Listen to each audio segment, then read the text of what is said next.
கோயம்புத்தூர் மாவட்டம் வால்பாறைக்கு வெளி மாவட்டம் மற்றும் வெளி மாநில சுற்றுலா பயணிகள் சென்று வர நவம்பர் 1, 2025 முதல் இ-பாஸ் கட்டாயமாக்கப்பட்டுள்ளது. www.tnepass.tn.gov.in என்ற இணையதளத்தின் மூலம் கம்ப்யூட்டர் அல்லது மொபைல் போனை பயன்படுத்தி பொதுமக்கள் தாங்களாகவே விண்ணப்பித்து சுலபமாக இ-பாஸ் பெறலாம். இந்த இணையதளத்திற்கு சென்றவுடன் முகப்பு பக்கத்தில் இந்தியாவிற்கு வெளியில் இருந்து வருகிறீர்களா அல்லது இந்தியாவிற்கு உள்ளிருந்து வருகிறீர்களா என்பதை தேர்வு செய்யவும். அடுத்த பக்கத்தில் தங்களின் மொபைல் எண் மற்றும் கொடுக்கப்பட்டுள்ள கேப்சாவை டைப் செய்து கெட் ஓடிபி என்ற பட்டனை அழுத்தவும். இப்பொழுது நீங்கள் பதிவிட்ட தொலைபேசி எண்ணிற்கு SMS மூலமாக ஓடிபி வரும். அதனை பதிவு செய்து உள் நுழைய லாகின் பட்டனை அழுத்தவும். பின்னர் தமிழ்நாட்டில் இ-பாஸ் நடைமுறையில் உள்ள இடங்கள் திரையில் வரிசைப்படுத்தப்பட்டிருக்கும்.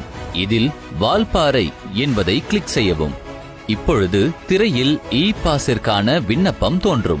இதில் விண்ணப்பதாரரின் பெயர், வருகையின் காரணம், நீங்கள் செல்லும் வாகனத்தின் பதிவு எண், மொத்த பயணிகளின் எண்ணிக்கை, வாகன உற்பத்தி வருடம், வாகனத்தின் வகை, எரிபொருள் வகை, வால்பாறைக்கு உள் நுழையும் நாள், வால்பாறையில் இருந்து வெளியேறும் நாள், தங்களின் மாவட்டம், முகவரி, அஞ்சல் குறியீட்டு எண் போன்ற விவரங்களை பதிவிட வேண்டும். பின்னர் தங்கும் இடத்தின் வகைகள் கொடுக்கப்பட்டிருக்கும்.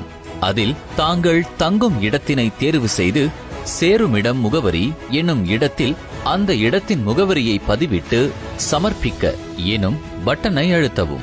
தற்பொழுது வால்பாறையில் தாங்கள் கடைபிடிக்க வேண்டிய நிபந்தனைகள் திரையில் தோன்றும். அதனை படித்து பார்த்து கன்ஃபார்ம் எனும் பட்டனை அழுத்தியவுடன் தங்களுக்கான இ-பாஸ் கிடைத்துவிடும்.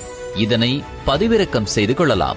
மேலும் இந்த இ-பாஸ் கன்ஃபர்மேஷன் குறுஞ்செய்தி தங்களின் மொபைல் எண்ணிற்கு அனுப்பப்படும். இந்த இணையதளத்தை பயன்படுத்தி உள்ளூர் முகவரியில் உள்ள அனைத்து வகையான வாகனங்களுக்கும் ஒரு முறை மட்டுமே பதிவு செய்து உள்ளூர் பாஸ் பெற்றுக்கொண்டால் போதுமானதாகும். இந்த நடைமுறையை பயன்படுத்தி பொதுமக்கள் மற்றும் சுற்றுலா பயணிகள் எளிதாக இ-பாஸ் பெற்று பயனடைய முடியும் என்பதை தெரிவித்துக் கொள்கிறோம்.